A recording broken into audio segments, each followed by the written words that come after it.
దారి భద్రత మాసోత్సవాల్లో భాగంగా ఈరోజు బద్వేల్ పట్టణంలో అవేర్నెస్ కోసం అందరూ వాక్థాన్ నిర్వహించడం అయింది.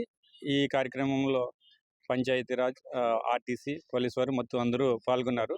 దీని యొక్క ముఖ్య ఉద్దేశం ఏంటంటే రహదారి భద్రత ప్రతి పౌరుని బాధ్యత.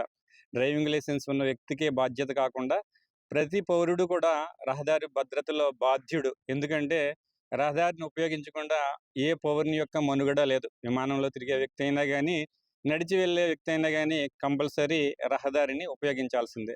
సో ప్రతి పౌరుడు కూడా రహదారి భద్రతా నియమాలను తెలుసుకుని తద్వారా వాళ్ళు సురక్షితంగా తమ గమ్యాన్ని చేరుకునే విధంగా ఉండాలనే ఉద్దేశంతో ఈ ప్రచార కార్యక్రమం మొదలుపెట్టినారు. ఇది ప్రతి సంవత్సరం కూడా జనవరి నెలలో 1 నెల పాటు జరుగుతూ ఉంటుంది. వివిధ కార్యక్రమాలు నిర్వహిస్తాం. ఇందులో భాగంగా ఈరోజు ఈ కార్యక్రమం నిర్వహించడం అయింది.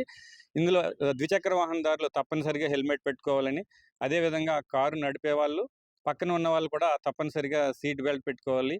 అదేవిధంగా సెల్ ఫోన్ డ్రైవింగ్ చేయరాదు అనేది ప్రధాన ఉద్దేశం అన్నమాట. సో దయచేసి పౌరులందరూ కూడా రహదారి భద్రతా నియమాలు తెలుసుకుని ఆచరించాలనేది మా విజ్ఞప్తి.